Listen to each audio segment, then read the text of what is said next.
मित्रों, आज बात करते हैं कार्बनिक अणुओं में इलेक्ट्रॉन विस्थापन और उनसे उत्पन्न होने वाले प्रभाव। कार्बनिक अणुओं में इलेक्ट्रॉन विस्थापन के कारण कुछ ध्रुवण प्रभाव उत्पन्न हो जाते हैं, जैसे प्रेरणिक प्रभाव, इलेक्ट्रोमेरिक प्रभाव, मेसोमेरिक प्रभाव और अति संयुक्त। तो सबसे पहले बात करते हैं प्रेरणिक प्रभाव की। असमान परमाणुओं के मध्य उपस्थित सहसंयोजक बंध के इलेक्ट्रॉन युग्म की दोनों परमाणुओं के मध्य समान रूप से साझेदारी नहीं होती है, बल्कि यह अधिक ऋण विद्युतीय परमाणु की ओर आकर्षित रहता है और बंध में ध्रुवण उत्पन्न हो जाता है। इस प्रकार सहसंयोजक बंध में उपस्थित साझेदार इलेक्ट्रॉनों का एक दिशा में विस्थापन, जो कार्बन परमाणुओं द्वारा कार्बन श्रृंखला में संचारित होता है, प्रेरणिक प्रभाव कहलाता है। यह एक स्थायी प्रभाव है जो प्रभाव उत्पन्न करने वाले परमाणु से दूर चलने पर कम हो जाता है। जो परमाणु या परमाणु समूह इलेक्ट्रॉनों को अपनी ओर आकर्षित करते हैं या आकर्षित करने की प्रवृत्ति रखते हैं, उनके प्रेरणिक प्रभाव को आकर्षित प्रेरणिक प्रभाव कहते हैं और इसे -I से व्यक्त करते हैं। -I प्रभाव वाले परमाणु या समूह निम्न है: fluorine, chlorine, bromine, OH, NH2, NO2, CN, PH अर्थात phenyl group, CH3, sulphonylic group, NR3+, NH3+, CHO aldehyde group, COR, COO ester group, COOH carboxylic group. वे परमाणु या परमाणु समूह जो इलेक्ट्रॉन को अपने से दूर करने की प्रवृत्ति रखते हैं, उनके प्रेरणिक प्रभाव को प्रतिकर्षी प्रेरणिक प्रभाव कहते हैं और इसको +I से व्यक्त करते हैं। इसमें मुख्य रूप से R है, COO- और O- आदि है। अब बात करते हैं प्रेरणिक प्रभाव व अम्लीय शक्ति। नंबर 1, -I प्रभाव के कारण कार्बनिक अम्लों की अम्लीय शक्ति बढ़ती है तथा +I प्रभाव के कारण अम्लीय शक्ति घटती है। जिस समूह का -I प्रभाव अधिक होता है, ऐसे समूह युक्त अम्ल की शक्ति अधिक होगी। -I प्रभाव का जो क्रम है, सबसे ज़्यादा देखिए फ्लोरीन का है, उससे कम क्लोरीन का है और उससे कम ब्रोमीन का है। तो देखिए जिसमें फ्लोरीन है वो सबसे अधिक अम्लीय होगी, जिसमें क्लोरीन है उससे कम होगी और जिसमें ब्रोमीन है वो सबसे कम होगी। इसलिए फ्लोरोएसिटिक एसिड इन तीनों में सबसे अधिक अम्लीय है और ब्रोमोएसिटिक एसिड इन तीनों में सबसे कम अम्लीय है। तीसरा, अम्ल में -I प्रभाव वाले समूहों या परमाणु समूह की संख्या बढ़ने पर अम्लीय शक्ति बढ़ती है। देखिए पहले वाले में 3 क्लोरीन परमाणु हैं, दूसरे वाले में 2, तीसरी वाली में 3, चौथे वाली में है ही नहीं। तो पहले वाले जो है सबसे अधिक अम्लीय है क्योंकि इसमें 3 हैं -I प्रभाव वाले परमाणु और एसिटिक अम्ल में एक भी नहीं है, वो सबसे कम है। चौथा, -I प्रभाव वाला समूह अम्ल में कार्बोक्सिलिक समूह के जितना अधिक पास होता है, अम्ल की शक्ति उतनी ही अधिक होती है। देखिए यहाँ पर जो पहला कार्बोक्सिलिक अम्ल है उसके एकदम पास है क्लोरीन परमाणु, -I प्रभाव वाला परमाणु, तो ये सबसे अधिक अम्लीय है। और जो लास्ट में है 4-क्लोरोब्यूटोनिक अम्ल, इसमें कार्बोक्जिलिक अम्ल और क्लोरीन के बीच सबसे अधिक दूरी है, तो ये सबसे कम अम्लीय है। नंबर 5, अम्ल में समूह का +I प्रभाव जितना अधिक होगा अम्ल की शक्ति उतनी ही कम होगी। तो देखिए यहाँ पर +I प्रभाव का जो क्रम है सबसे कम H का है, सबसे अधिक जो है टर्सरी ब्यूटेन का है, ठीक है ना। तो फार्मिक एसिड सबसे अधिक अम्लीय है और आइसोप्रोपेनोइक अम्ल जो है वो इनमें सबसे कम अम्लीय है। प्रेरणिक प्रभाव और अक्षारीय शक्ति। प्रेरणिक प्रभाव क्षारों पे क्या प्रभाव डालते हैं? अमोनिया व अमीनो कार्बनिक यौगिकों की भास्मिक प्रवृत्ति नाइट्रोजन परमाणु पर उपस्थित इलेक्ट्रॉन युग्म के कारण होती है। अमोनिया के एक हाइड्रोजन को एल्किल समूह द्वारा प्रतिस्थापित करने पर प्राथमिक अमीन प्राप्त होता है। कार्बनिक अमीन में एल्किल समूहों का +I प्रभाव बढ़ने के कारण अमीनों की भास्मिक शक्ति बढ़ती है। सबसे अधिक भास्मिक होता है एथिलमीन, फिर उससे कम होता है मेथिलमीन, फिर सबसे कम होता है अमोनिया। नाइट्रोजन परमाणु पर एल्किल समूह की संख्या बढ़ने पर भी भास्मिक शक्ति बढ़ती है। तो सबसे अधिक भास्मिक होगा डाइमेथिलमीन, उससे कम है मेथिलमीन, फिर सबसे कम है अमोनिया।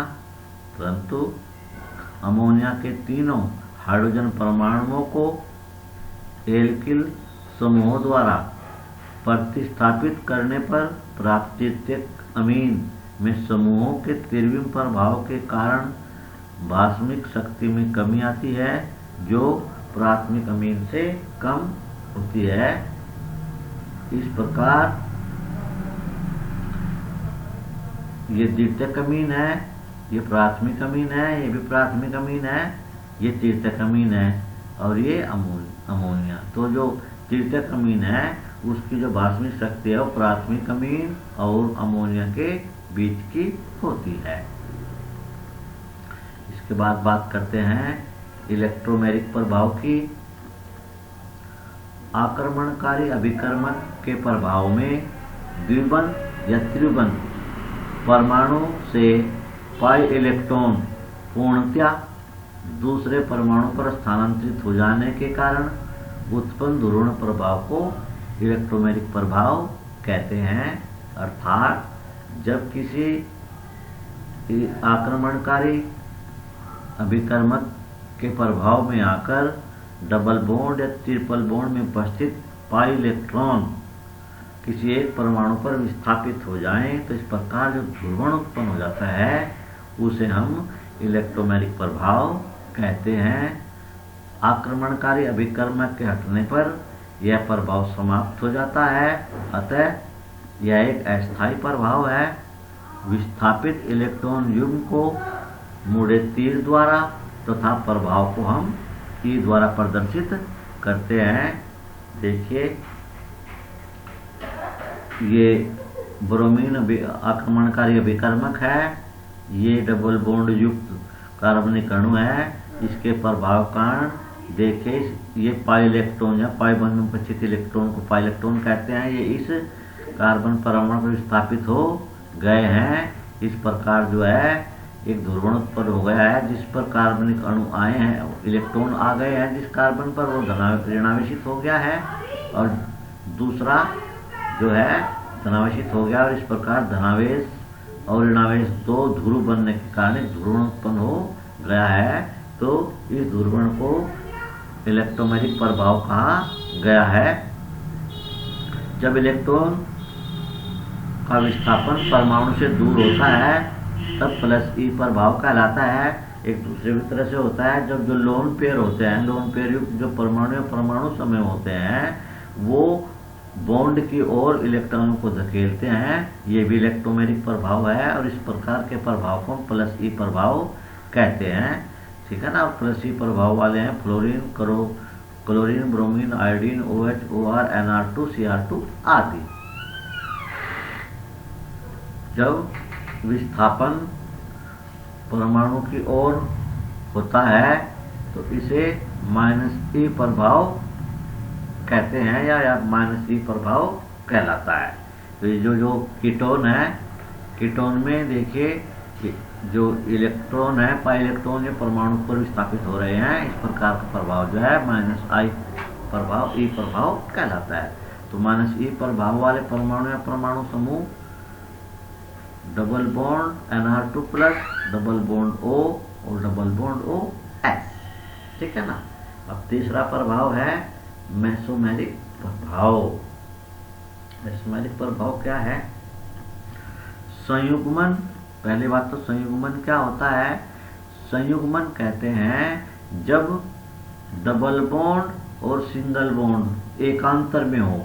तो ऐसी व्यवस्था जब double bond, single bond, double bond, single bond इस तरह कार्बनिक अणु में बंध की व्यवस्था बनी हुई हो, तो इस प्रकार के एकांतर जो सिंगल बॉन्ड और डबल बॉन्ड की व्यवस्था है, इसको हम संयुग्मन या कंजुगेशन बोलते हैं। ठीक है ना।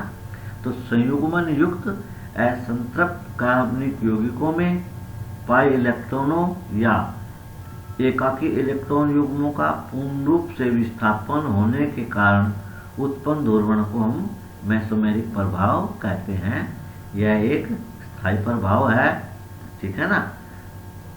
यदि इलेक्ट्रॉन का विस्थापन परमाणु की ओर हो तब माइनस आई प्रभाव कहलाता है ना। माइनस आई प्रभाव वाले परमाणु या परमाणु समूह NO2, CN और कार्बोनिल ग्रुप है। जब इलेक्ट्रॉन का विस्थापन परमाणु से दूर होता है तो प्लस एम प्रभाव कहलाता है। तो देखिए यहाँ पर ये प्लस एम प्रभाव है। प्लस एम प्रभाव वाले परमाणु समूह है क्लोरीन, ब्रोमीन, आयोडीन, NH2 और OH। ठीक है ना। मेसोमेरिक प्रभाव असंतृप्त अणु जिसमें संयुग्मन हो में सदैव पाया जाता है, जबकि इलेक्ट्रोमेरिक प्रभाव केवल आक्रमणकारी अभिकर्मक की उपस्थिति में ही कार्य करता है। मेसोमेरिक प्रभाव एरोमेटिक यौगिकों अर्थात जो बेंजीन रिंग युक्त यौगिक होते हैं उनमें सदैव पाया जाता है। अब बात करते हैं अनुनाद की। रेजोनेंस जिसे कहते हैं, बहुत से कार्बनिक अणु या आयनों के सभी गुण केवल एक संरचना द्वारा नहीं दर्शाए जा सकते हैं। कुछ कार्बनिक अणु ऐसे होते हैं जिनके सभी गुण एक कार्बनिक संरचना द्वारा नहीं दर्शाए जा सकते हैं। ऐसी स्थिति में उनकी संरचना को एक से अधिक संरचनाओं के संयुक्त मॉडल के रूप में दर्शाया जाता है। इस प्रकार किसी कार्बनिक अणु या आयन को दो या दो से अधिक इलेक्ट्रॉनिक संरचनाओं द्वारा प्रदर्शित करने की युक्ति को हम अनुनाद कहते हैं तथा इलेक्ट्रॉन के स्थानांतरण के फलस्वरूप प्राप्त काल्पनिक संयुक्त संरचना को अनुनाद संकर कहते हैं तथा प्राप्त विभिन्न संरचनाओं को कोनिकल संरचना या अनुनादी संरचना कहते हैं। ये बेंजीन का अणु है जिसको इन दो अणुओं के रूप में दिखाया जा सकता है और इन दो संरचनाओं की काल्पनिक जो संरचना है, जो संयुक्त संरचना है, काल्पनिक संयुक्त संरचना, वो इस प्रकार से दिखाई जा सकती है। तो इसे अनुनादी संरचना कहेंगे। अनुनादी संरचना एक, अनुनादी संरचना दो, ये है अनुनाद संकर। तो अनुनादी संरचना और अनुनाद संकर दोनों की ऊर्जा में एक अंतर होता है। इस ऊर्जा अंतर को हम अनुनाद ऊर्जा कहते हैं। अनुनादी संरचना और अनुनाद संकर की ऊर्जाओं के अंतर को हम क्या कहते हैं? अनुनाद ऊर्जा कहते हैं। किसी कार्बनिक अणु या आयन की अनुनाद संरचना तथा अनुनाद संकर की ऊर्जा के अंतर को अनुनाद ऊर्जा कहते हैं। ठीक है ना। अब बात करते हैं अगले प्रभाव की, जिसका नाम है अति संयुग्मन अर्थात हाइपर कंजुगेशन। कार्बोनियम आयनों में धनावेशित कार्बन द्वारा निकटवर्ती सिग्मा बंध के साथ अतिव्यापन करके कार्बोनियम आयन को स्थायीकरण प्रदान करना अति संयुग्मन कहलाता है। इस प्रक्रिया में धनावेशित कार्बन के निकटवर्ती सिग्मा बंध से इलेक्ट्रॉनों का स्थानांतरण धनावेशित कार्बन पर होता रहता है तथा अति संयुग्मन क्रियाएं होती रहती हैं जो संपूर्ण आयन को स्थायित्व प्रदान करती हैं। इसे बंध रहित अनुनाद या नो बॉन्ड रेजोनेंस भी कहते हैं। ऊपर जैसे देखिए एथिल कार्बोनियम आयन की विभिन्न अति संयुग्मन क्रियाएं दी गई हैं।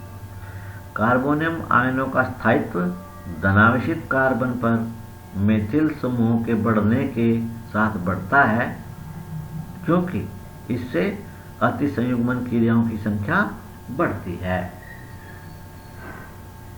तो जैसे जैसे इस पे धनावेशित कार्बन पर मेथिल समूह की अर्थात एल्किल समूह की संख्या बढ़ेगी, वैसे वैसे अति संयुग्मन क्रियाएं बढ़ जाएंगी और इसका स्थायित्व बढ़ जाएगा। ठीक है।